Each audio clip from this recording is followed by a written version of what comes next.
All right. Broadcast has been set. Good evening. The time is now 5:04 p.m. and I call to order the August 22nd, 2023 Policy and Governance Committee meeting. I want to thank everyone for being here this evening. My name is Walter Field, and I have the honor this year of chairing the Policy and Governance Committee. And I also serve, of course, as a member of the board. It really brings me great pleasure to welcome everyone tonight. We want to have a good meeting tonight. We want to have a good school year. This committee does important work for the board and for our school district, and we want to make sure that we operate in a way that is open and transparent. And this year, we are going to make a special effort to make sure that we engage our parents and larger community in the work of the Policy and Governance Committee. We're now going to have introductions for our committee members, starting with our board members, then administrative staff, followed by board office staff and board legal counsel. So let's begin with our vice chair, board member Briggs. Thank you, Chair Fields, and good evening, everyone. I am Jonathan Briggs, District 2 school board member. And Chair Fields, I'm not sure if I know you said you'd yield to me at some point for a statement, so not sure if this is the right time. I'll pass it off to someone else. You may do so right now. Great. Okay. Well, I just want to say thank you, again, so much for just for yielding to me and for your partnership and your leadership. And I just want to start by saying that I'm also very excited for the year ahead. I know we've had a lot of celebratory moments last year, and so much that we have to look forward to this year. Last year, the Policy and Governance Committee, under the leadership of our former student board member, who I'd love to just really quickly mention, Alvaro Cerrón-Ruiz, accomplished a lot. We reviewed and amended policies dealing with people first language and automated external defibrillators and student sunscreen use, as well as address the opioid crisis in our schools by updating a policy concerning naloxone and other overdose reversing medications in our schools, among other important policies. And I know that each of us understands the significance that these policies play in lives of students, parents, teachers, school leaders, our schools, and the broader community, and we don't take that lightly. And I just want to say that I was able to have a meeting with the chair over the summer to discuss his vision for this year, and I'm very excited to begin this process, which includes, as he mentioned, an intentional effort to be aligned with our county and state representatives and the broader community, so that we all have a shared vision on where we are headed together for not only Prince George's County schools, but for the larger state effort that we have. So I know for sure that when our students are prepared for the slings and the arrows that life will hoist their way in workforce and higher education, we as a community will all have, we will all be better for it. So thank you so much for tuning in, and I look forward to a rewarding year. Thank you. Board Member Miller. Good evening, everyone. It's a privilege and an honor to serve on this committee and exercise my expertise and skill in policy development. And I'm looking forward to a productive year. I'm also looking forward to this committee coming out with the 2023-24 handbook, which has been one of my agenda items for the last 2 years. So I'm hoping that this committee will be able to facilitate that. We did have a productive year last year, and I'm looking forward to us being even more productive in terms of updating some of the policies that we had that have been kind of controversial, I'll use that term, and moving forward as a board, as a policy, as a committee. So thank you. Did I ever give my name? I did give my name, didn't I? You did give your name. Okay. Thank you. I see. Well, I thought I saw Board Member Walker. I think she's in transport. There she goes. Yes, she's there. Board Member Walker, would you care to introduce yourself this evening? I would absolutely love to. All of you all know, super excited to be here. I'm really looking forward to the committee, the amazing strategy that board member Fields has shared with us at the last meeting, and the co-leadership. I am excited to, the most excited part that I am really is to help bridge the gap that we think that we have with our legislators. And I think that it will be so powerful for our school board to be able to come in a bit earlier, as well as ensure that our own policies are in line with kind of what we're seeing across the board. So I'm really looking forward to just getting some things in order and becoming some strategic partners so we can do work over time. Thanks. Thank you. Is that everything? Did you all do anything else for intros? No, we haven't done Okay. anything else. Not Okay. yet.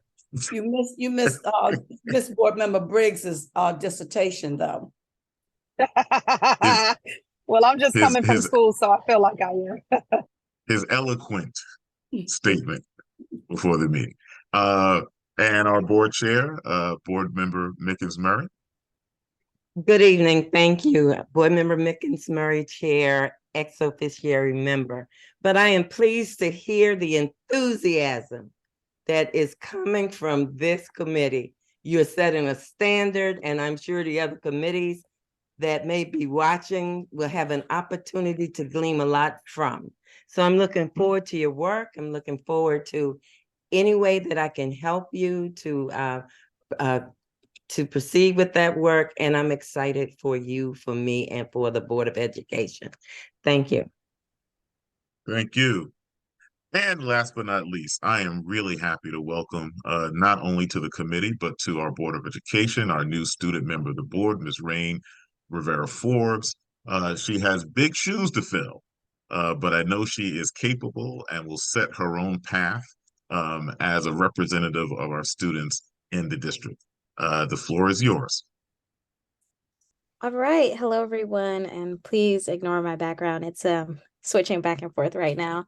My name is Ray Rivera Forbes, and I am the 43rd student member of the board. I'm very excited to be here and to really have the opportunity to be on this committee after my predecessor, Alvarosa Ruiz, had the opportunity to chair it. I'm just really looking forward to the policies we're going to cover this school year and working alongside my fellow board members. I'm excited, and I can't wait to see what we all do together. Thank you so much. Thank you. And now we'll go to our staff, Ms. Welsh. Good evening, everyone. I'm Robin Welsh, the Director of Government Relations, Compliance, and Procedures, and I'm very excited to be a part of this committee. I know last year we did excellent work, and I think this year we're going to do more. And I'm just excited to hear everyone's enthusiasm. So I thank you all and look forward to this year working with you. Thank you. And Ms. Dent.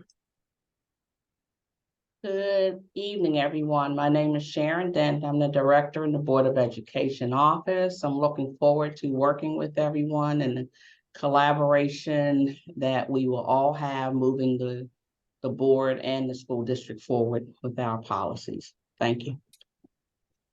Thank you. And the person who makes this meeting possible and does all the behind the scenes work so we can look professional when we get on these Zoom calls, Ms. Adley. Everyone, Cindy Adlin, Administrative Secretary. I'm kind of excited this year to be part of the committee again. When I saw all the names, I was like, oh boy, my work is cut out for me. I got all the veterans. But I was like, it's a good thing because I'm going to learn from them. Maybe I'll get a law degree at the end of the school year, but I'm ready to be part of this committee and support you guys every way that I can. Thank you so much. And Mr. Whitley, Board Counsel. Good evening, everyone. My name is Dennis Whitley III. I'm a partner at the law firm of Shipley and Horn, and we are board counsel. And I do apologize for not being on camera. I'm having some technical difficulties with my camera. Sorry. Thank you. I told Mr. Whitley we're going to show no sympathy tonight because he's in a very nice place, even though he has technical difficulties. So we're just going to move away from that. So we have a quorum of members, and so can I have a motion to adopt the August 22nd, 2023 meeting agenda? So I move that we accept the Policy and Governance Committee's agenda for August 22nd, 2023. Is there a second? Second. Been moved and seconded to adopt the August 22nd, 2023 meeting agenda. Any objections? I hear none. The motion passes. The agenda is adopted. May I have a motion to approve the June 13th, 2023 meeting minutes? I move to approve the June 13th, 2023 meeting minutes. Is there a second? Second, second. oh, go on. Go on, Rain. I second. Thank you. It's been moved and seconded to adopt the June 13th, 2023 meeting minutes. Are there any objections? Hearing none, the motion passes. The minutes are approved. Agenda item 2.0, public comment on agenda and non-agenda items. There is no registered public comment speaker this evening. We do want to remind the public that we invite your comments, and comments can be live, pre-recorded using video or audio, or written. And this year, we really want to make an effort to make sure that the public understands that they can be part of this process, and we want them involved in our meetings, and we invite their comments. I also encourage anyone who is watching this, either live or recording, feel free to contact the chair of the committee if you have some concerns around policy. My email address is walter.fields@pgc. Am I getting it wrong now? I always get that wrong. At pgcps.org. I have to look at my business card. But I do encourage anyone that may have some particular policy concerns. If you don't make a public comment, please reach out to me and I will try to be as responsive as possible. Moving on to agenda item 3.0, legislative updates. I'm going to yield the floor to Ms. Welsh to update us on the MABE Legislative Committee. And actually, thank you. Actually, there is no update at this point in time. The legislative committee has not met yet. They'll begin meeting closer to when we get closer to the legislative session. So as soon as I have any information, I will certainly share it with everyone. Mr. Chair. Yes. I want to ask Ms. Welsh, when should we as a committee have our any bills that we want to have presented or amended, whatever? When should we have them ready? Is it October or November? I know the legislature does have public hearings in November on proposed legislation. So what is the date that we should set? I mean, we can send it in anytime. I do understand that, but I'd like for us to be ahead of the game and get ours in early, and we won't have to be waiting until sine die to pray that our bill gets on the floor. So what are your suggestions, if Mr. Chair doesn't mind me asking this question at this time? Well, Board Member Mill, we're going to get to that in agenda item 3.3 when we discuss the legislative session. So that's right around the corner. Okay, thank you. Okay, all right. Agenda item 3.2, blueprint implementation update. I'm so used to calling on Board Member Boozer Strother to do this. I was getting ready to call her name. But what we need to realize is that our blueprint implementation plan has been adopted by the Accountability and Implementation Board. So we are now well underway to implementing our plans under the Blueprint for Maryland's Future. And what the public needs to understand that this is a long-term plan. This plan is not going to be sort of a fly-by-night quick fix to our public schools in the state of Maryland. This is a decade-long effort.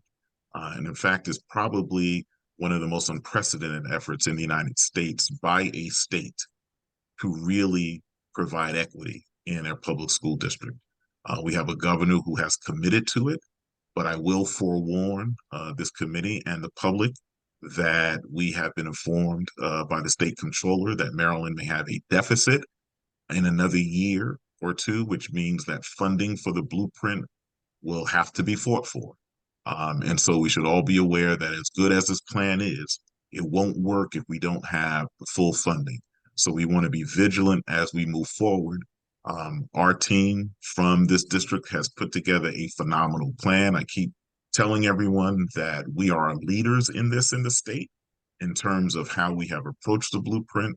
And our staff really should be commended for all of the work that they did to not only turn the plan in on time, but before the deadline, and to have that plan approved with little to no modification.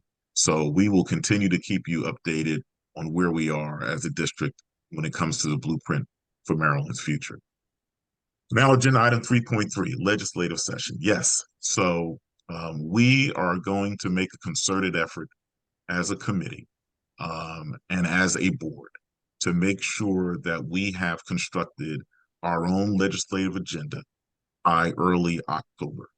And this is important because we want to get our priority items in front of our legislative delegation. We don't want to be reactive. We don't want to happen what happened last year when we had bills come down the pipeline that we had to respond to.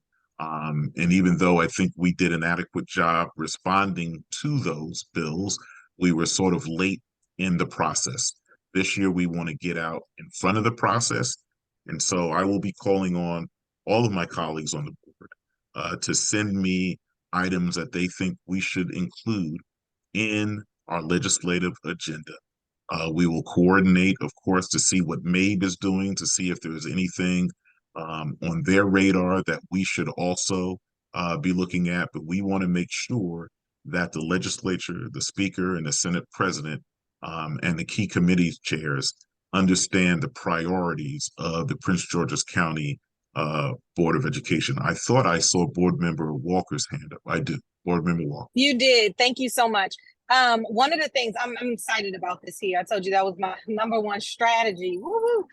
One of the things that I wanted to ask you is it possible to also hold ourselves accountable to go ahead and make the key date in meetings with our legislators, knowing that we are going to have this ready for the start of October? Can we go ahead and be even more proactive and, schedule those meetings now so that we're prepared and we have it on the board? I think you can always reach out to your legislator and your allies in the legislature to schedule meetings. What I would advise is that you have to let them know that our agenda is being formed at this time, but we certainly want to apprise them that we will have a legislative agenda, and we certainly will look forward to having discussions with them concerning all of our priority items. Let me rephrase. I apologize. What I'm saying is after. So when we have our legislative priorities as a board early October, then after early October, I am imagining you as the chair or some of us might join you, and we're going to have very pointed discussions like, hey, this is what our priorities are with their leadership. I'm specifically talking. I can always talk to my delegation and all the things, but I'm just wondering if it would be behoove you and our vice chair to go ahead and get on the docket now, knowing that we already know the date. I'm just looking for a timeline. Thanks. No, we will definitely schedule meetings with the appropriate committee chairs that our bills would come before, as well as the leadership of the Assembly and the State Senate. But I also encourage individual board members who have relationships with legislators, because it's not just about leadership all the time. It's about legislators who understand the priorities and who will be supportive and go to leadership on our behalf. So if you have those relationships, I will encourage all board members to schedule those meetings, because we want to have a consistent voice so that they hear from the board and not just the chair of the board or the chair of the Policy and Governance Committee. I respect every board member in terms of their role that they play, and I think it's important that the legislature sees that as well. Board Member Miller. I'd like to suggest, Mr. Chair, that initially in January, when the Prince George's County delegation meets, that all of us as a committee go down to Annapolis to one of the delegation meetings. And they're usually, in the past, they've been held on Friday mornings. I think this last year they started at 8 a.m. However, I just think it's important for the legislators to see our faces. And at the delegation meeting, that's on the House side. I'm not sure how the Senate handles it, but I am aware of the House delegation meetings on Friday and on Fridays. They haven't changed, have they, Robin? Not that I know of. I'm sorry. I was just taking a drink. No, and not that I know, but I can certainly check for you just to make sure. Drink of water, Robin. Yes, a drink of water. Yes. A drink of For, I love for that the idea, record, Dr. Juanita. for the record, that's a drink of water. Yes. Thank you, Mr. Chair. But I think it's important that we show as a group, and at that time you can get acquainted with the committee, the delegation, and also those chairpersons or committee people where our bills will be going, because all the bills don't go just to one place. It depends. So we can get acquainted with our delegation and keep that communication going.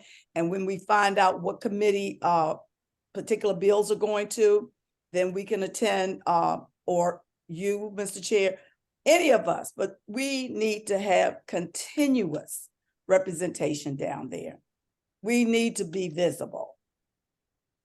Thank Point you. well taken, and we will. We will certainly engage with our delegation and in other important dates in Annapolis.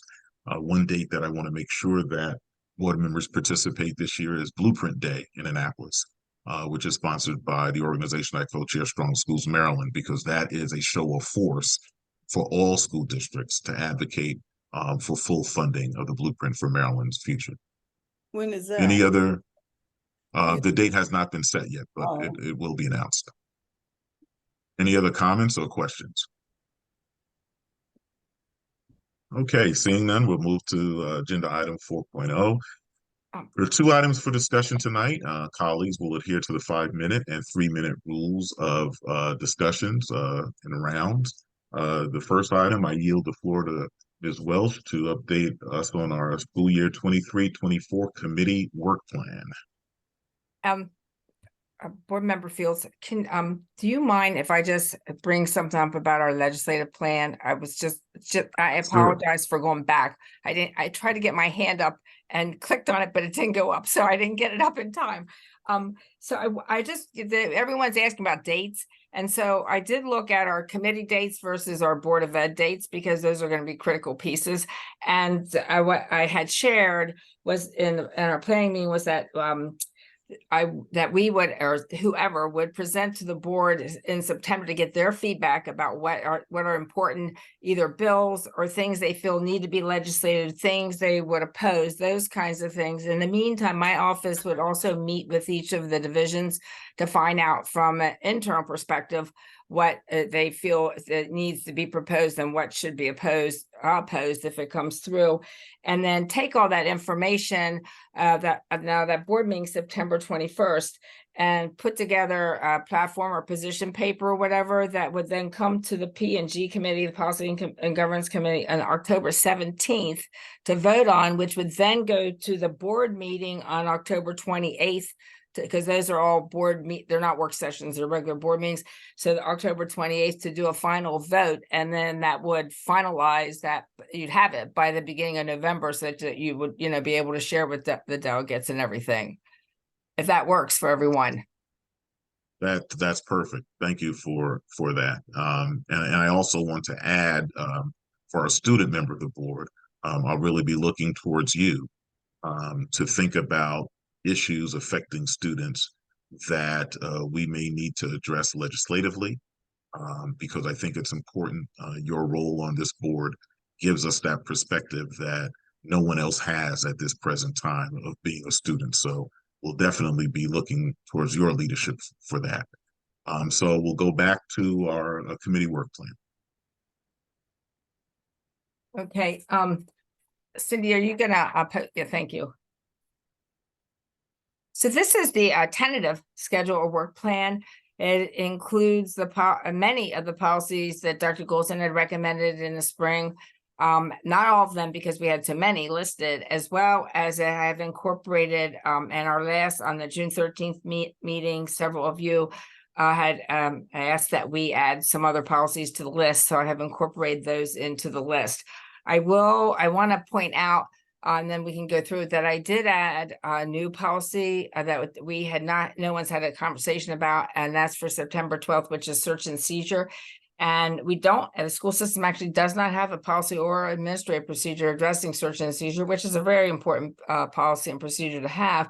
But it's even more important as we move forward with metal detectors in the schools and the see-through backpacks. So that's one that was put into the list to include. And then I also want to point out that, and some of these are from House Bill 1079 that we need to update our policies. But then as you move forward, like in October, we do have included the intellectual property rights one, as also the another one I added because of the cyber attack is information technology services, information security, which was actually on the list that Dr. Golson had recommended. And then if you keep moving forward till we get into November, Cindy, if you'll scroll up, please. And then we have artificial intelligence there. And I do have, and this is something we can discuss when we get to these. So student use of social media in schools, the committee recommended that to also address, which is actually perfect when you're talking about school safety and everything. But the other policy that was on the list from Dr. Golson was portable electronic devices in the schools. So one thing that we can certainly have a conversation and talk about is the possibility of incorporating the portable electronic devices into the student use of social media. We currently have an administrative procedure that talks about employee use of social media in schools and portable electronic devices. So that's the only reason I think it's something we might want to talk about, because in some ways they go hand in hand. And then we move to December, where we have these are basically, most of these are the lists that came from Dr. Golson that have been out there that need to get updated. Public Information Act request is an update that came from the commission that addresses Public Information Acts, where they had provided input on our administrative procedure, which does impact our policy, and asked that we make a change though. So that'll be a minor change, but we will be looking at that. And then when we get into January, we also will address the Parent and Community Advisory Council policy. We recently did that policy, I think last year, but I know that the Parent Community Advisory Council has absolutely wanted to have us look at that again. They have some suggestions and idea, as well as House Bill 1079 had incorporated language related to who should be the members on that committee. So we will include that. And also the Parent Community Advisory Committee also, or council actually recommended that we look at parent, family, and community involvement. So that both of those are for the January. And then we have, this looks bad for January 30th, but it's really not that bad because 4 of them are rescissions. So it shouldn't take long for the rescissions. So we're really looking at 2 policies there. And then, and education equity is one that within the policy, it says the board will review and look at that policy every 3 years. So it might be that you look at it and say it's fine the way it is, because it is a pretty in-depth policy, but we still need to review it and look at it. And then the February 13th meeting, again, student information, student records are very similar in a lot of ways. So that might be that we talk about consolidating both of those policies. And then we get February 27th, this theory of action. And if we could move further down, Cindy, I think there's another one for February 27th. Yes, service animals in schools. So that was a recommendation from Office of General Counsel that we include that, because we do have students who have therapeutic needs, and they do have service animals that they use while they're in school to help them. So we don't want to ignore that, but we don't have any real policy addressing it. So that'll be important. And then we have the community involvement and principal selection process, and then core curriculum resources. And then March 26th, we're looking at, if we can scroll down, wellness, nutrition and physical activity, and then safety, the safety program. And then we get into April 26th, and we have grading and reporting, and there's another rescission. Purchasing will probably be minor change. House Bill 543 actually increased the limit from 50,000 to 100,000. So that's something that we can discuss. And then the last one is May 21st, field trips. Now, just so you know, I only put one in May and I didn't put anything in June only because if number one, it gives room in case something comes up where you want to add another policy, because that does happen throughout the year where something will come up and we're like, oh, we really need to do this policy. And it might be that we might even do it at that moment and move one of the policies down, but that gives us a little room. And the other thing is sometimes our policies take time. Like we end up there, you guys have discussions and it goes back and discuss. And so it pushes the policies down. So it just gives us a little leeway in case we need that additional time. And if not, if we're like right on target and everything, we can always add another policy or two for those meetings. Does anyone have any questions?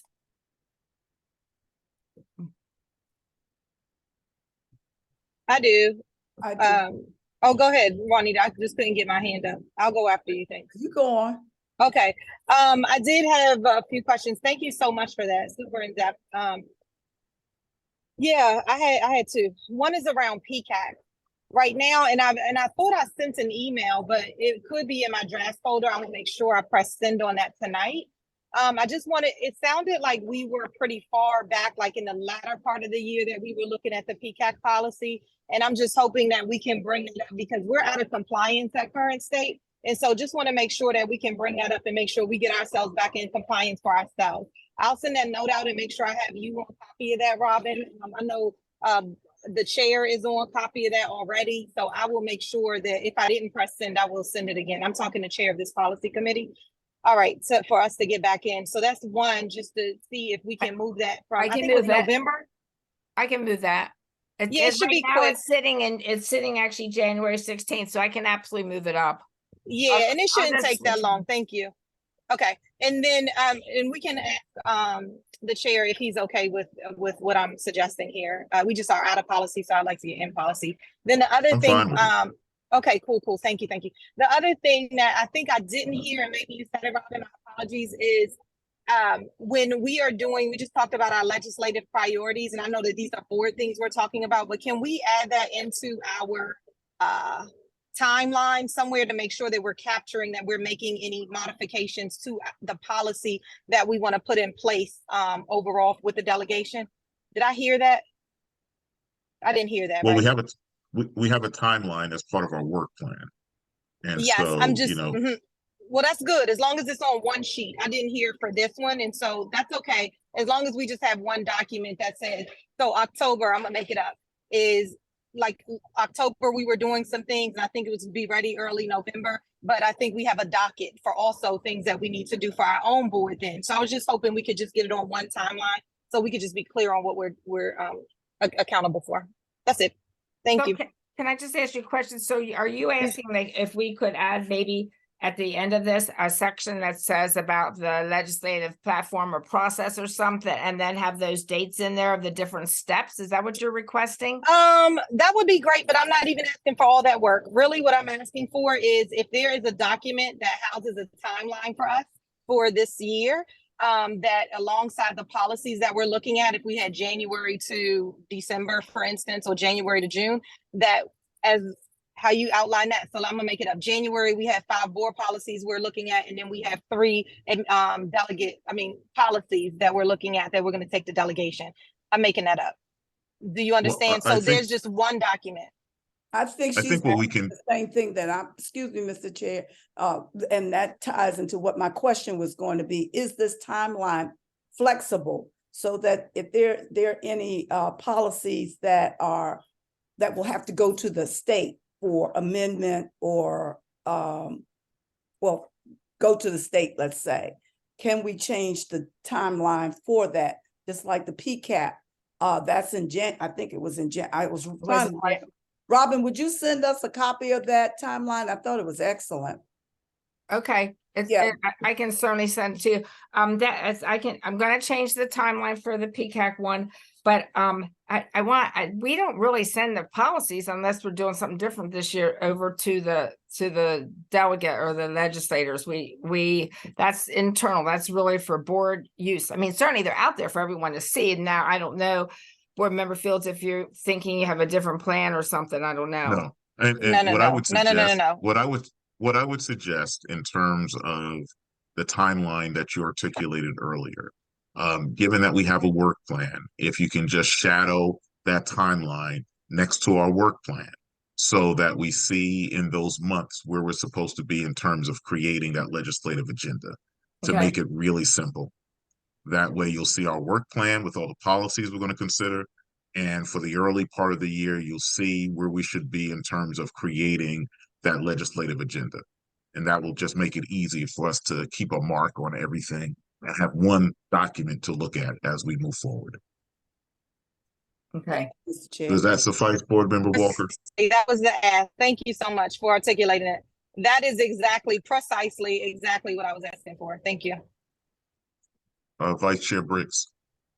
I think you just addressed it. I was just going to say I thought we might have been conflating the two things, because I know that the legislative agenda, at least the way I was understanding it, so feel free to correct me here, Chair Fields and Ms. Welsh, is like that's kind of the broad set of kind of priorities that we have, but it's not getting into kind of the granular of like all the details. And then we have these policies that we're actually addressing so that they can know in Annapolis, oh, they're focusing on school security, and there may be some things coming up that we're going to address in our legislative agenda that overlap. So like this really just more broad buckets versus the specifics. I like the idea of having kind of like a timeline though that kind of shows everything so we can see a map out of everything. So I was just saying what you all just said. And this is an internal document for the committee. It's not going to be shared. This is just so that we can gauge where we are in terms of our work plan and where we are in terms of creating our legislative agenda to make it easier for everyone. Any other discussion? Colleagues, I would ask, should we move this to action on this policy, on this work plan, or keep it open for further discussion? I just want to make sure, Mr. Chair, Yes. I just Board want to member. make sure I'm clear that this is a work plan and it is flexible because it's an inside document, correct? It is flexible as we don't, these dates are not cut in stone. Just No. as Board Member Walker just mentioned, one of those policies we might need to move up because it was late on the on this calendar. So I just want to make sure that, we have that flexibility. That's all. we have that flexibility, and we have to be that flexible because we don't know what will happen during the school year. Situations could arise that may require us to look at policies in advance of what we have them on the agenda. So we will be flexible in that regard. Well, Mrs. Welsh, hearing no objections, I'm going to ask you to please take this under advisement and make these presentable to the full board at our August 24th, 2023 board meeting for action. Next, I'm going to yield the floor again to Ms. Welsh to update us on policy 9250. Okay, policy 9250 is the policy called attorney. And so it is for the most part pretty much totally rewritten. We do have a little beginning sentence under the policy statement from previous. And Cindy, can you post the policy, please? Thank you. I want to point out though, this is a very rough draft. It's basically aligns with the House Bill 1079, or now that has been codified, it's in Maryland's Anti-Code Education Article 4-104. Now, I will point out also the 4-104 also talks about legal representation for employees or agents of the school system when they need to be defended if they've been operating in their official capacity. I did not incorporate that into this policy because my impression was because it is a bylaws of the board, it's very specific to the board members. If and the board itself. If in fact, and we could certainly also have another policy that talks about representing employees in general, which could sit under the 4,000 section for employees. Or if you do want to incorporate it, then I can go back and incorporate it. So that's something to consider. But if we go through the policy, again, I'm pointing out it is a draft, so I'm open to any suggestions or ideas as we move forward.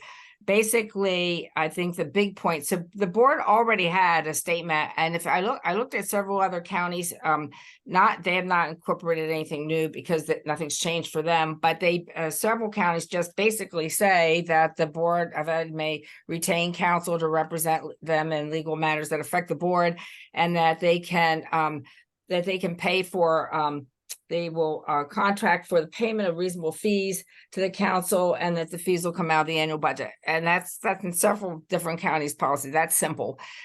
What's different for us now is the fact that we do have a provision in the law that says that the board shall retain counsel to defend, and this is directly from law, or defend a board member who's involved in litigation because of the member's service on the board and in the member's official capacity on the board. And then if during the course of the litigation it's determined that the board member was acting within the scope of their authority and without malice or gross negligence, then the board shall pay all counsel fees and reasonable and related expenses. So then basically the purpose of the policy would be to provide some guidelines, both in the terms of retaining counsel to represent the board on legal matters, and then to retain counsel to defend a board member who's involved in litigation because of their service or their official capacity on the board. So I did incorporate a couple of definitions just so that we have that. One has to do with gross negligence, because they're referencing that in the law. So I want to make sure we're clear about what that is. I also, and I'm sorry, the font changed on that one. The litigation, I put some definition in related to litigation. I do want to point out, and I know that this has been a point of conversation, and certainly we can have further conversation, but in general, when we're talking about litigation, we're not talking about just specifically what happens in the court of law, because that, for example, administrative hearings, that's definitely, if you look at the COMAR and how they lay out how the administrative hearing progresses and everything, it's very, very similar to what goes on in a court. The only difference is that their procedural rules are a little less stringent, but they do have rules of procedure. And of course, you can have witnesses, and you examine and cross-examine the witnesses, and you provide evidence, the whole process. But more importantly, it can be a piece of a much bigger process, because decisions of the administrative law judge, those decisions, if you're not happy with those decisions, and then a lot of times it goes to Maryland State Board of Ed and they give their final decision, that can be appealed to circuit court. So that litigation can move on further. So I did incorporate that language into that definition. And then Cindy, if you'll scroll further down, and then I did give a definition for malice. And I also put language in a definition for plaintiff. And the reason being is because this law is very clear that the only requirement that the Board of Education has is to pay for legal fees when you're defending a board member, not when the board member is actually the plaintiff actually filing suit against, let's say, another board member. That's a whole different process. So I want to make sure we're clear about that language. So the first section in the standards, and it's very simple. I didn't put a lot of detail in it. I did look at one of the statements that came from the board back when the board was looking at hiring our current board attorneys, the board action summary. And much of it is very similar to policy 3323 purchasing, in terms of, putting out an RFP and that process of identifying who is the best firm in this instance. That would be that not only from you want the least expensive, but you also want the best services. And so for the process of selecting a law firm to represent the board in matters that affect the board, I said it should be in accordance with policy 3323, because if you read that policy, it's the policy that you put together is in much detail related to that process. Then the second section, which I think is the section that there might be questions, is the legal services to defend a board member. So I do want to remind you, I'm just putting things in that are my thoughts. I am certainly open to any suggestions or changes, but I'll just take you through it. So it says a board member who's involved in litigation because of the member's service and the member's official capacity on the board shall be defended by counsel retained by the board. And that's directly out of the law. And then I have the process for retaining counsel to defend a board member shall be again in accordance with policy 3323. Then I did put a question here because I didn't know. Is there ever, does the possibility exist that the law firm that would represent the board member, that represents the board, would also be used to defend a board member? I don't know if that's even a possibility, but I don't know. So I just threw that out, in terms of, would that be something that the board's counsel would be doing? So that's something to think about. And then Cindy, if you can scroll down a little bit further. Then I said the board shall pay all of the counsel fees and reasonable, which again is from the law, reasonable and related expenses related to defending the board member in litigation if it's found during the course of litigation that the board member was acting within the scope of the member's authority and without malice and gross negligence. Now, so that's again in the law, but then so this is the interesting piece, and we can have further conversation. And certainly, Dennis, you need to weigh in on all this. Then it says, in addition to the requirement that all fees be paid for defending a board member who is acting in the scope of the member's authority and without malice and gross negligence, the fees will only be paid for an attorney that the board has retained.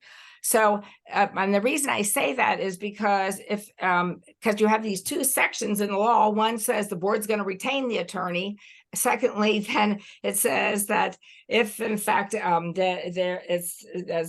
these things are found in the litigation, then the board will actually pay for the attorney. And now I can argue both ways in there. The first thing is, if the member of the board goes out and gets their own attorney, let's say several board members are in the same suit and they're defending themselves, you could have all kinds of billable hours out there by different attorneys. So that's one thing, because the board members would pick whoever they thought was the best board member. On the other hand, the board member might feel like maybe the board and any member of the board that was a plaintiff and maybe filed suit against another board member, they certainly, when the board voted on this, could not be in the vote. They would have to recuse themselves because they couldn't vote on the attorney. But secondly, if the board said no, you can have any. The other issue is are you waiting to find out whether or not you meet the requirement to be able to have your attorney's fees paid. So then if you have to turn around as a board member, maybe you didn't meet that requirement. Somehow they found out that there was some malice or something, I don't know. Then then the board member would be required to pay their own fees. And therefore they're now paying the fees of an attorney they didn't personally retain, but the board retained. So that I can see both ends, but I did put this language in mainly so that we can discuss it. And then I did say, and again, I'm saying this mainly for protection of the board in terms of the liability, that the board will not pay the fees for an attorney that the board member retained, mainly to maintain your fees, because I don't know, you could pick any attorney that might have very high billable hour fees. So I'm just putting it out there so we can discuss. And then if you proceed further down, and then I said the board will not pay for any board member who is the plaintiff in the litigation. It's real because the law is very clear that they are, and there is a definition for plaintiff. Basically, they're the ones that are taking the action, but the law is very clear that the only thing the board shall pay is the defense of a board member. Now, if you think differently, you can always go beyond what the law says, but this is just specific to the defense. And then the final thing is decision to retain counsel and pay counsel fees will be subject to the board's vote. So those are the broad strokes, but I think this is a time for the committee to discuss and talk and see what your thinking is in terms of how you want to proceed with this policy. Thank you, Ms. Welch. And before we move to open up for discussion, I just want to say that I appreciate having the reference to COMAR in there in terms of the definition of litigation. I think that there needs to be clarification, not only for the board's sake, but for the public's sake, in terms of the payment of legal fees. And I'm glad that you have put in a policy some clarity around the fact that it is someone who is being defended and not someone who is bringing an action, because I think that's a very important distinction. Because I think one of the concerns in the public, of course, would be runaway legal fees. And how do you control that if you have all this crossfire in litigation? I do think, and I'm concerned about the question of the ability to retain counsel, and making sure that a person who needs counsel feels as though they're getting the best representation, right? Because oftentimes a board might hire an attorney that the board member does not feel is capable of representing them. So I think these are some of the things we have to iron out in this policy, to make sure that we're aligned with the intent of the legislation, but also that we are providing board members with that cover in case they are subject to a legal action. With that, I'm going to open the floor for discussion, and I see Board Member Miller's hand raised. Yeah, it was going up and down, and each time I had it up, Robin would clarify a question. And one was the definition of litigation, what that entails. And clearly, it does not say that an investigative report justifies, but we can talk about all this when we get into the weed of this particular legislation. The question that Robin asked about our legal counsel representing individual board members, I don't know the policy number. Robin, you may know it, but there's a policy that says the legal counsel represents the board and not individuals on the board. Oh, okay, I'll check that out. Yeah, I'm glad you brought that up, because I will find that. If you don't find it, I'll find, but I remember seeing that during my research. But the legal counsel represents the board. And so for them to represent individuals, I think that can pose a conflict of interest. Now that you're saying that, I think you're right. Yeah.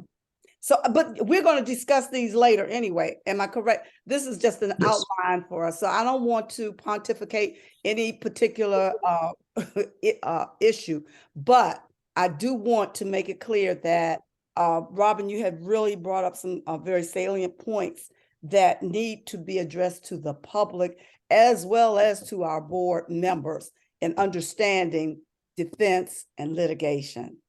And litigation is not a report. It is a body that you have met with it.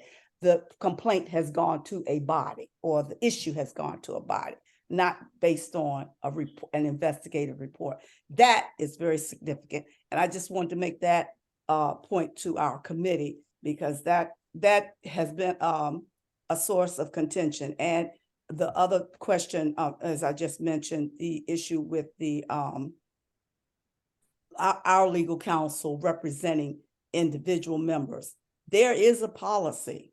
I'm not, I don't keep the law book beside me, but I've been through it enough to know that there is a policy that our legal counsel represents the board, not individual board members.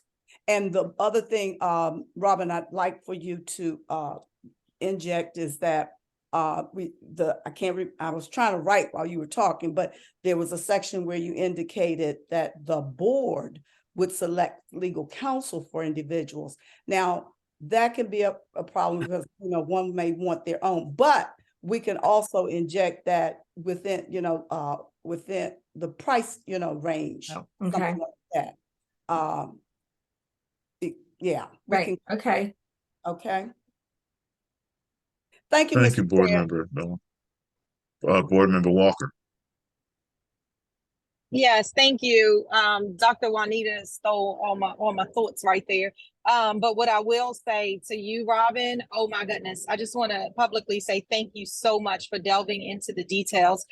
When I say details, I mean the explanation and the definition of words, because I know I've sent emails and you've seen a million of them just saying, hey, what does in defense of mean? What does litigation mean? So getting those key points, thank you very much. That's number one. Two, I think it's important that when did we have that this comes to our body again? Isn't this the next meeting we're doing first reader? For this? No. I'm sorry, I didn't know. Okay, so we're discussing and then you'll tell us when it goes for first reader. Okay. What I wanted to also add, because I'm confused on when we can make comments. I don't know. Let me just keep it as an overview now and just say thank you very much for that. I did want to say about the piece where the individuals are being represented by the board. In the event that the board chooses a representative, I love the idea of putting in a dollar figure if I don't want to use that particular person. But if we can just put stipulations around that, I think that just helps us as well for not to be in a gray area. Recognizing that the policy is not necessarily task driven into the weeds, but I think it will help us to clarify. So thank you again, Robin. This is really, really good. Okay, thank you. Thank you, Board Member Walker. Any other comments?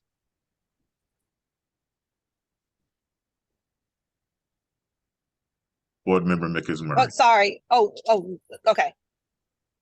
No, you can go ahead. You're a member of the committee.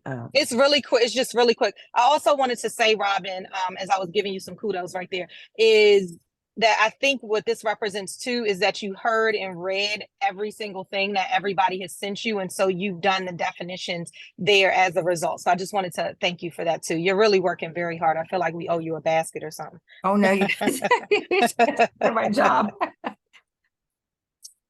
Thank you. Board Member Mickens-Murray.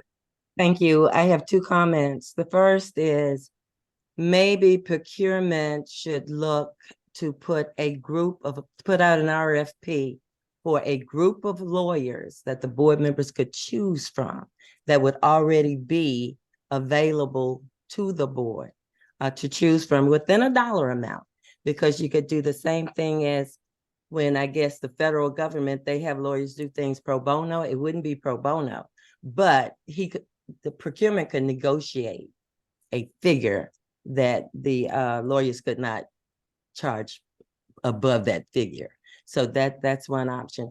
And then the second thing is, as we look at what is litigation, and as we look at if an ethics complaint comes, and board members need to look at their own lives and the impact that they have on their lives before they make snap decisions.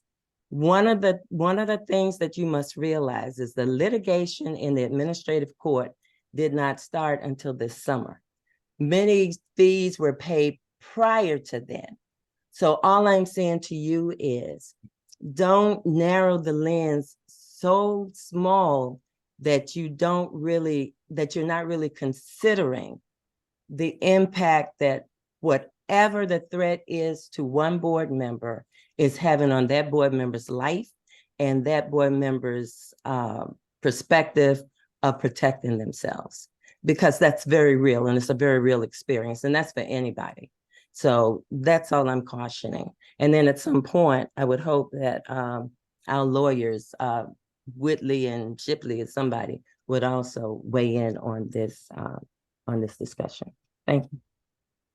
Thank you, Board Member Mickens-Murray. And I will say, and I'll ask Mr. Whitley if he wants to weigh in, but I will say this: I think that as board members, as members of a public body, any one of us could be subject to a legal action at some point that would require our defense. But I would also suggest to board members that we need to exercise extreme patience and collegiality to make sure that we never engage in a situation where we have litigation crossfire, because that is not healthy for the board, nor is it healthy for the district. And I would just advise that we begin to exercise some caution and that we move to operate as a board where we have minimal conflict that could conceivably wind up in some legal body. Do I see any other hands? If not, Board Member Walker. Yep, this will be my last comment. I appreciate all of the discussion. I think that the goal of, in my mind, the goal of this discussion right here, to your point, is not to narrow necessarily Chair Mickens-Murray, but it's just to, in my estimation, to ensure that we are consistent throughout, so that we don't have emotions leading conversation, but instead we have the document and guidance that's going to be adhered to all. So I know it's kind of sticky right now, and I haven't been in a situation on this board where I've needed legal counsel, but I have been in a situation in life where I haven't. So I appreciate the fact of having consistency and us talking about it openly about it so that we can come and make sure that we're all saying the same thing and at least understanding the same thing. I think the definitions are really phenomenal because it was a lot of great, at least in my brain. But the impact, Thank you, Board. I totally get it. Thank you. Thank you, Board Member Walker. If there's no other discussion, Ms. Welsh, I'm going to ask that you bring this back to our September 12th, 2023 Mr. Policy and Chair. Governance Committee meeting. I'm sorry, Mr. Whitley. I completely overlooked you. I referenced you and then just ran with That's it, Mr. okay. Whitley. Just have a couple of brief comments. First, I'll say that the definition that Ms. Wells provided, I believe is, did that come from Black's Law Dictionary, Robin? Part of it. Okay, so just want to make sure that that's clear and make sure it's clear to everybody that litigation means administrative proceedings. It does not mean a court. It means actions before this body is an administrative body. The state board is an administrative body. It's administrative bodies, not courtrooms, because if it was courtrooms, none of the legal fees that currently at issue would be paid. Second point I want to point out is that with reference to the actual House Bill 1079, there's some interplay, and I think Robin did a good job of pointing it out. It says that the board's only required for paying legal fees where the body makes a determination. The body won't make the determination until after the litigation. So, theoretically, and I think Robin talked about it, the board can hire counsel, but if the body doesn't say those magic words without gross negligence or without malice, theoretically, the bills don't have to be paid. So that, again, that's something that the board needs to think about, and that's something that the board may want to take back to the legislature, take back to Annapolis when they talk to them. And there was a third thing. And the third thing, I'd also want to make it clear that with this new legislation, it makes clear that a board vote is required. I know that that legal fees were paid previously by the chair and by the vice chair without a board vote. So we're making it clear that this is something that's new. This is something that's going forward because previously board fees or legal fees have been paid by the board chair or the board vice chair without bringing it back for a board vote. So I just want to point out those three things. I'm sure there'll be other things that come to mind when I talk to Robin offline, but I did want to bring those three things to the board's attention and to the public's attention. Thank you, Mr. Whitley. And that last point you raised is very important because I think that it's a matter of transparency so that the public sees what's going on and they understand how we're moving in terms of the use of public dollars. Yes, If there's no one more thing, we have Yes. to treat everybody equally and fairly. Again, if there's board policies going forward, that's great, but we cannot treat one board member differently from other board members. So I just want to make sure that that's clear for everyone as well. Agreed. Board Member Walker. Yeah, I just think we really have to be careful on the narrative that we're putting out here to the public. And we keep talking about one board member versus other board members. And our language that I've heard used in the public is that this is a bill that's only for one person. And we need to, and I just want to put it out there that it is not. And I don't think that it's appropriate for us to even make insinuations about that. It continues to come up, us versus them. And I don't think it's helpful for where we are and where we're going. That's point one. The second piece that I just wanted to add was another piece that I heard today that I might have missed the context of it. I think that as we talk, we just have to be careful the narrative that we're leaving in the public and with ourselves. I wasn't on the board when a number of things happened, but what I think I just heard was the chair and the vice chair made decisions without going to the board, and we put a period right there. The caution that, yep, we put a period right there. I saw Chair Mickensbury say, yep, exactly, there was a period. And so the caution that I have is that in that time, if it is the case, then I think we should add context that it was also in policy that they were able to make that decision. Because what happens is that we're saying them and then we're leaving it. And somebody can then listen in and believe that there was some things happening that were illegal. So if that's the case, then that's fine. But if it's not, let's just put it into context. These are recorded and will be used later. Let's just make sure we as a board and as a council are leading ourselves in the public in the right way. That's it. No worries. If it's right, then okay. My understanding is that it's not, and we're putting periods where there could be commas without context. Thanks. I think there will be opportunity when we bring this before the entire board to make sure that there's clear understanding of the policy, the rationale behind the policy, and how we expect to move forward as a board. I agree that this should not be finger pointing, that as a board, we need to find a way to move beyond whatever the past difficulties there were. And I actually believe this policy will help us. And so I appreciate the work that Ms. Welch has done thus far in helping sort of clarify some of the dense language in this bill. So I would ask her if she could bring this back to our next policy and governance meeting on September 12th for further discussion. Yes, but I do want to ask one question. So just listening to everyone talking, I do this issue of retaining your own attorney versus the board retaining the attorney. Then depending on what the results of the litigation determines whether or not you're paying, it could put people into a very awkward kind of situation, as well as some board members might feel like it wasn't truly equitable because they didn't get to have the attorney they wanted to have. So, I mean, there's so many conflicts there.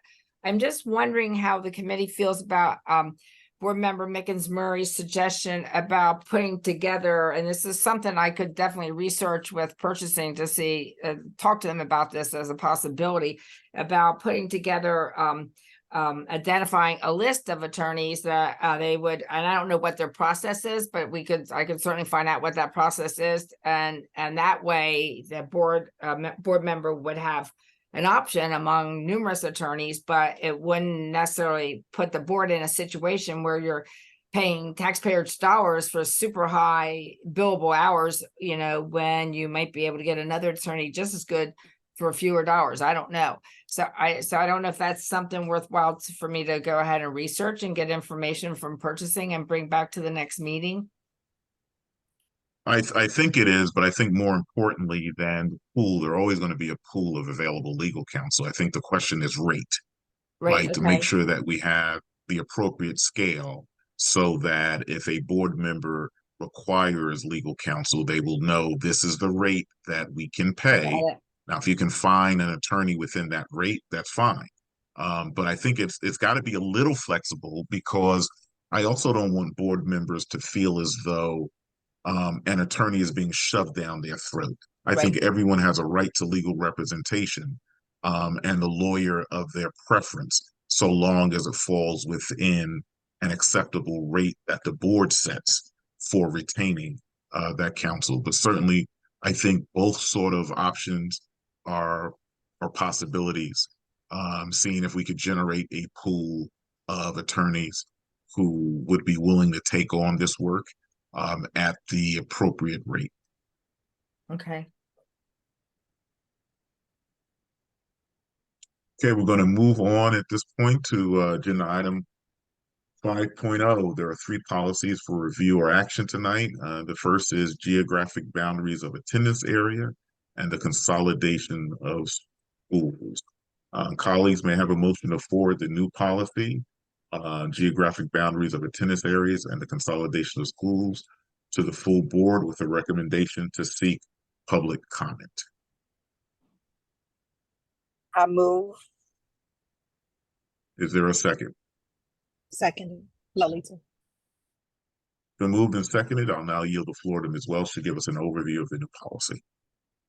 Okay, so the the policy on geographic boundaries of attendance areas and consolidation / closure of schools is basically a consolidation of 4 of our policies, because we actually had some redundancy. We had policy 0113, which was school boundaries / attendance areas.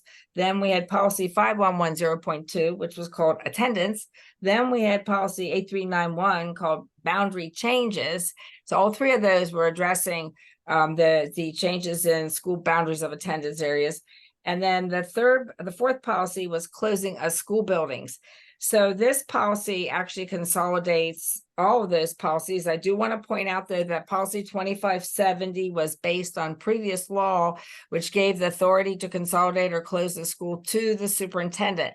And now with the new bill, I think it's actually sitting in 437, it actually requires that it says that the Board of Education has the authority to close or consolidate a school. So they've taken that away from the superintendent. Of course, the superintendent, though, does provide the recommendation based on a lot of factors. So in essence, this policy is addressing the fact that there is a committee that the superintendent puts together on a yearly basis. They are constantly evaluating all these different aspects of the operation of the school system in terms of things like student enrollment needs, age and condition of the building, school building capacities, scheduled capital improvements, capacity utilization rates, the educational programs, racial composition of student bodies, student relocation, transportation, financial considerations, impact on the community in the attendance area where a school might be proposed to be closed or students are relocated, the community input, and then unique student populations. So there's a large number of factors that this committee is supposed to be evaluating and analyzing on an annual basis. And from that, eventually that all this information that they end up acquiring, they will at times come up with a recommendation, which they will send to the superintendent saying, based on blah, blah, blah, blah, blah, we believe that it would be either very good to consolidate a couple of these schools or possibly change the district line from here to here because of the overpopulation in another school, whatever. And if the superintendent does accept that proposal from the committee, then the superintendent will then provide a recommendation to the board. And then the recommendation from there, then there's a whole requirement in terms of notice to the community, as well as providing the opportunity, you're sending out notice, you're providing information packets, things like that, as well as then hearings, so that the community members that would be impacted by these changes have the opportunity to give feedback and give their own opinion about these changes and what that impact will be for them. And then finally, based on the board then takes all this information, both the superintendent's recommendation as well as the information they've gathered through the public input process, and finally make a decision on what they're going to do, what boundaries they might change, what schools they might consolidate, that type of thing. And then the policy also does address ensuring that the decision is then communicated, especially to the communities that are involved. So that is basically the policy in a nutshell. Thank you, Ms. Welsh. Colleagues, is there any objection to forwarding the new policy to the full board with a recommendation to seek public comment? Hearing none, the motion passes. The policy will be moved to the full board with the recommendation to seek. Mr. Fields, I think Chair Mickens-Murray was attempting to say something. She couldn't get off. She said no, she wasn't. I was She was talking to talking my out loud. husband. I'm sorry, y'all. No. Okay. That's fine. Next, we're going to move on to item 5.2, policy 5125.4, student data gathering. Colleagues, may I have a motion to forward a revised policy 5125.4, student data gathering, to the full board with a recommendation to seek public comment.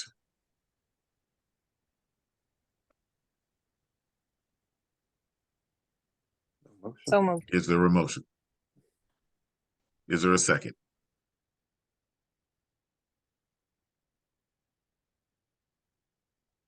Board Member Briggs, I see your hand up. Yeah, I was just going to say if there could just be some, I didn't get to read through that policy, if there was a chance to get a brief explanation on or description on that policy. We will, once we get a motion approved to discuss it. So I need a second. Second. Thank you. At this time, I yield the floor to Ms. Welsh to give us an overview of policy 5125.4, student data gathering. Okay, So basically, this policy addresses two things. It does address researching both from external sources and internal sources, and what the requirements are. The most important piece, there's several pieces to it that are important as first of all, there's a rigorous application process, especially for our external researchers, to ensure that they are meeting the requirements so that there's efficacy in the research results, and the information that we receive from the research results are truly reliable, that we can be using that in terms of addressing educational programs, things like that. So it lays out the very specifics in terms of that process.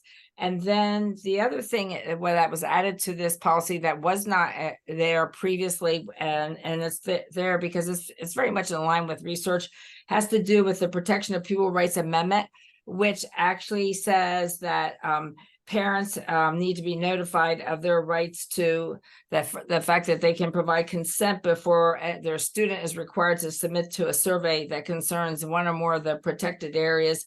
If the survey is being funded by the U.S. Department of Education, and that parents also have a right to receive notice and an opportunity to inspect any third-party survey or protected information survey instrument collecting student data, anything like that.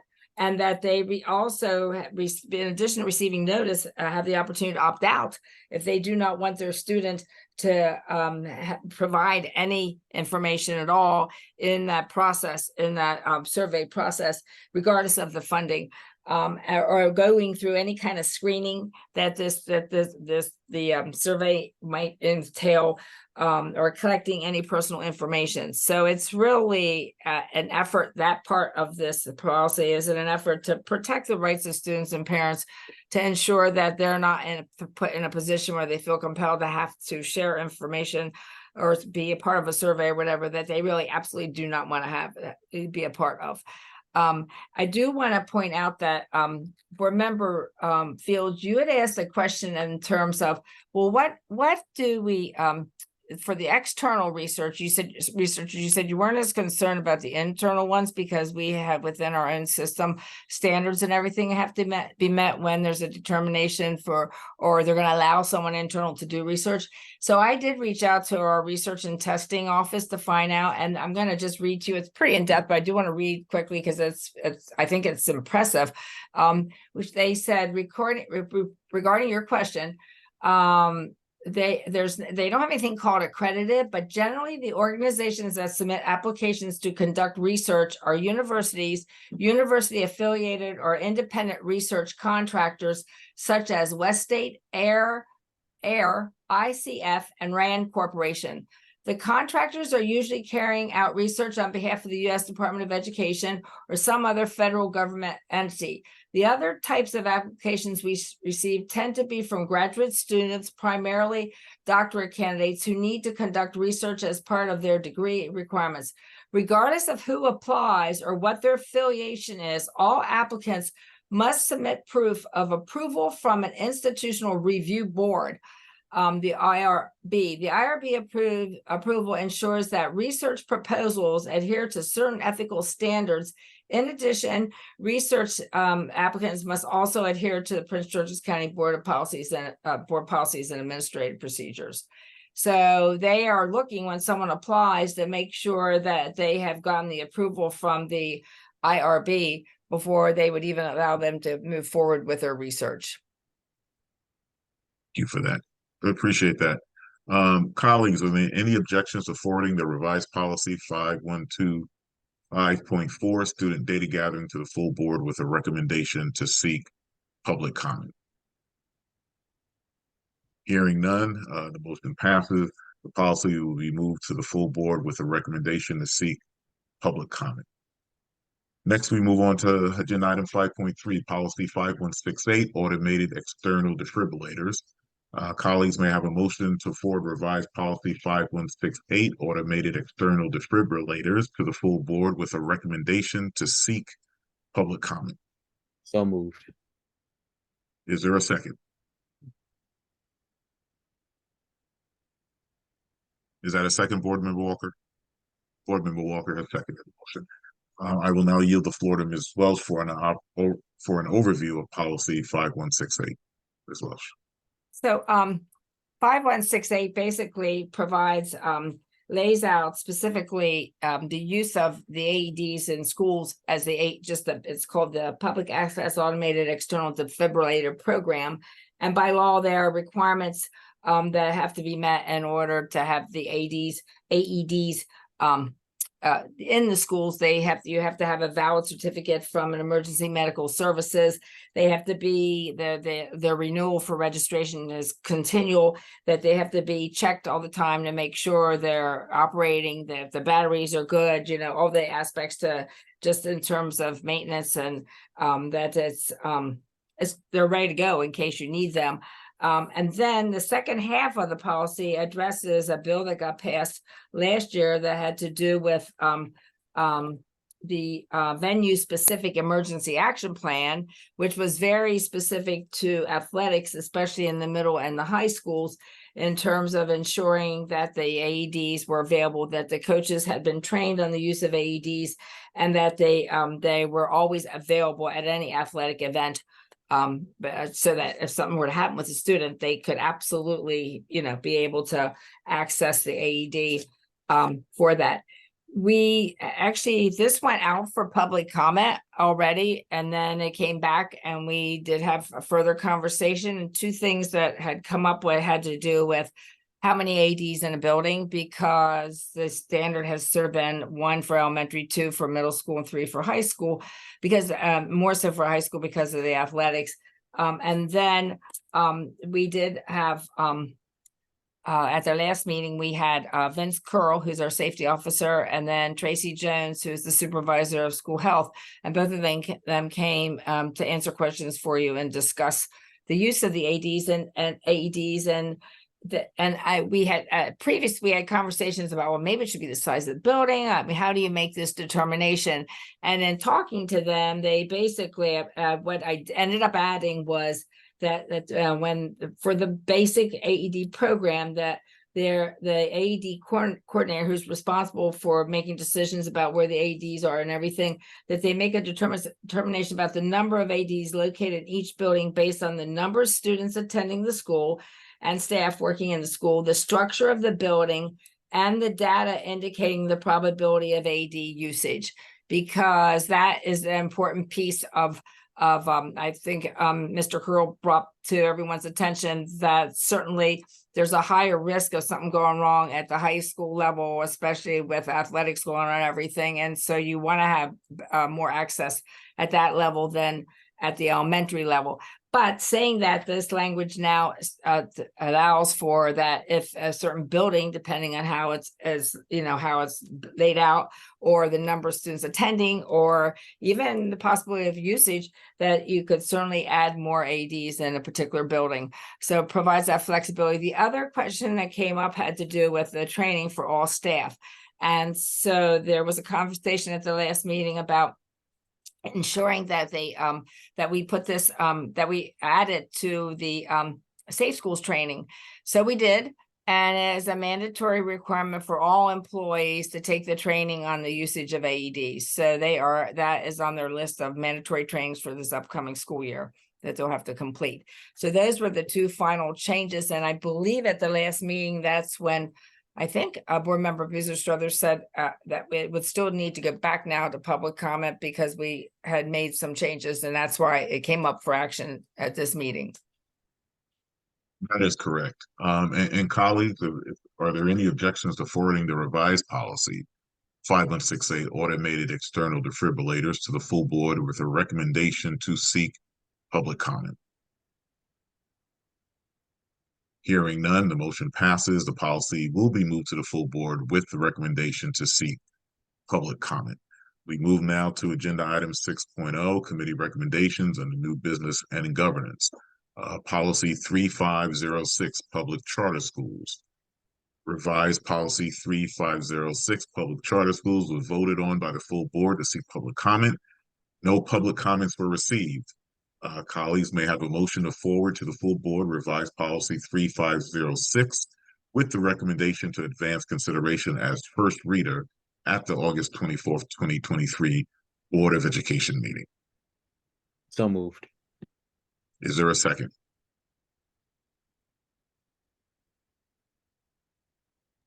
Second. Thank you, board member. It's been moved and seconded. The motion passes. The policy will be moved to the full board with the recommendation to advance consideration as first reader. Policy 5110.3, transfer of students. Revised policy 5110.3, transfer of students, was voted on by the full board to seek public comment. No public comments were received. Colleagues, may I have a motion to forward to the full board revised policy 5110.3 with the recommendation to advance consideration as first reader at the August 24th, 2023 Board of Education meeting. So moved. Is there a second? Second. Thank you. It has been moved and seconded. The motion passes. The policy will be moved to the full board with a recommendation to advance consideration as first reader. Policy 5, yes. Chair, do you want to acknowledge board member Dr. Zipporah Miller? I'm sorry, I did not see her. I will acknowledge that Dr. Zipporah Miller, board member, has joined the meeting. Thank you for that, Mr. Whitler. Policy 5114.1, students exiting before attainment of a diploma or certificate. Revised policy 5114.1, students exiting before attainment of a diploma or certificate, was voted on by the full board to seek public comment. No public comments were received. Colleagues, may I have a motion to forward to the full board revised policy 5114.1 with the recommendation to advance consideration as first reader at the August 24th, 2023 Board of Education meeting. So moved. Is there a second?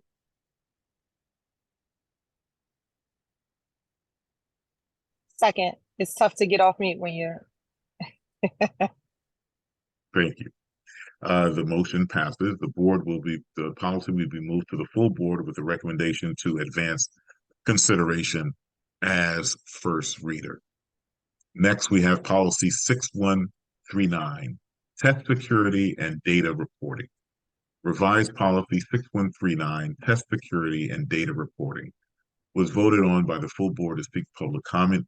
No public comments were received.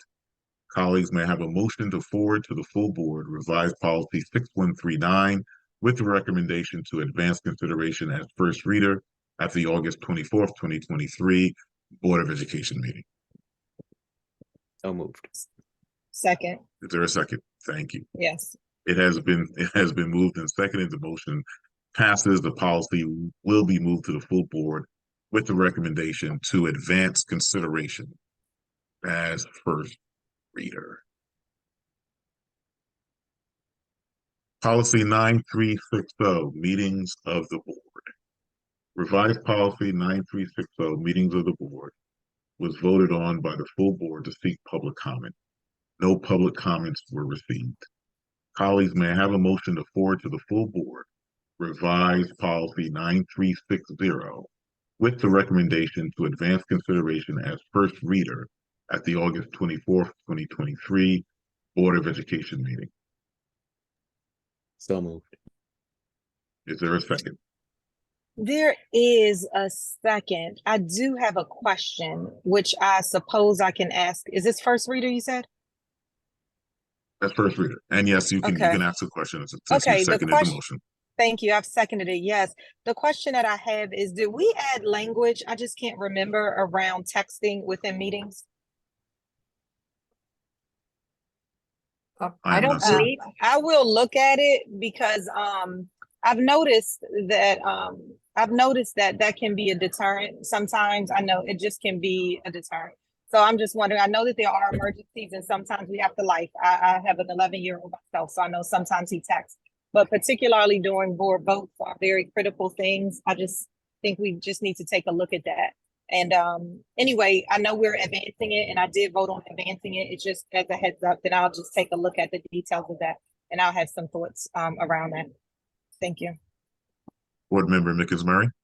I read the policy today and texting is not in there. It's, So it's not. it's not there. Is there any other discussion?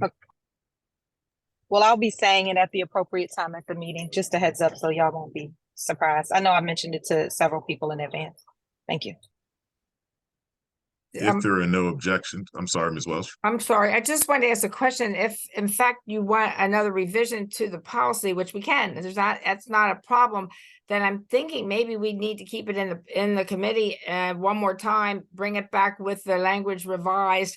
That'll also give you, Board Member Walker, an opportunity to read through it, and then bring it back to the September meeting, and then we can at that point vote on it to send it forward to first reader. Robin, you are full of great ideas. I love it. That way we are not in the public chatting about what could have been, would have been, should have been. So I am all in. Thank you so much. I will make sure that I keep that as a priority. Thank you. If there are no objections to returning this policy to the Policy and Governance Committee for further discussion, we will move on. And I will add the no texting language in there.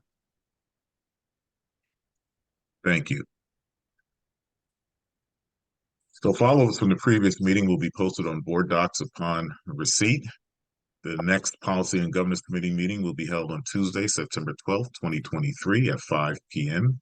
This meeting will be virtual. Please check the board page on the PGCPS website for more information. I see a board member's hand raised, but I don't see the board member. I see Ms. Adeline. I'm sorry. Sorry, Ms. that Adeline. was me. I got 3 questions for clarity. The first one is on the work plan. Are we moving it for action at the September meeting? Which one did you Yes, say? The work plan? the work plan. Oh, mhm. Yes. Okay. Second part is, are we sending those policies to the meeting in 2 days or the meeting in September for action? The ones that we took action tonight. Yeah. To the August 24th. So it's to the Thursday. Yes. Okay. Yes.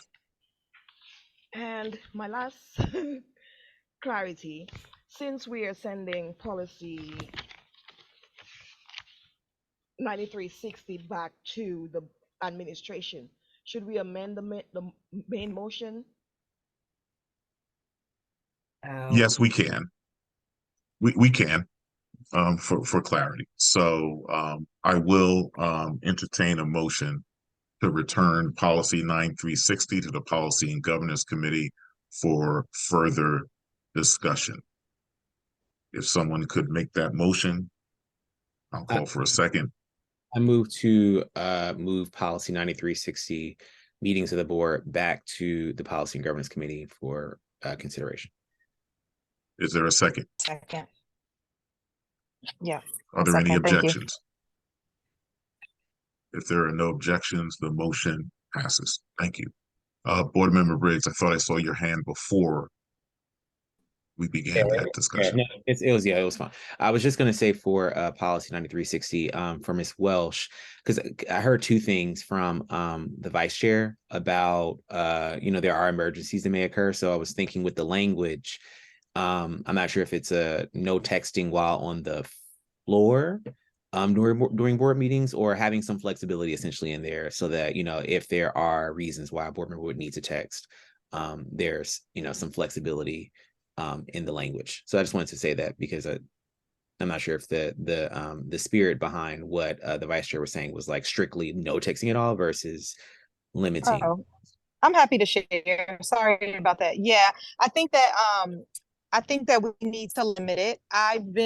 One thing is that I want to just make sure is, I know the Open Meetings Act has us, we don't want to have meetings inside of the meetings. And what I think we already know is true is that there's a text thread that's going on. I know for sure because I've seen it that happens inside of the meeting. We want to avoid that. One, it's not good for public to see that. 2, it shouldn't be good for our own policies. And so I just want to make sure that we can lean into not doing that. And the way to do that is to get it around policy. So of course we will be flexible, but when you see multiple people texting at one time, we just should check that. And as a board, I think that we owe ourselves that.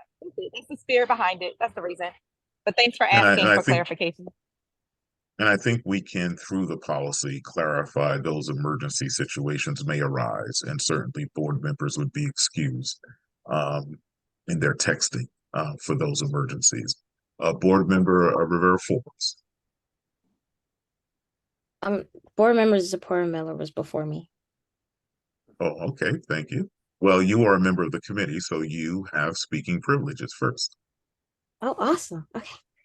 Okay. So, just a quick point of clarification. I wanted to make sure I was correct when I was reading the policy earlier. Is this specifically for our group board meetings, or is it for committee meetings as well? Well, that's a good question. And I think that has to be clarified in policy.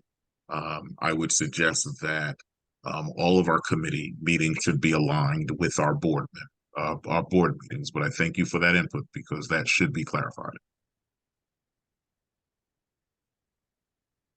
Dr. Zipporah Miller.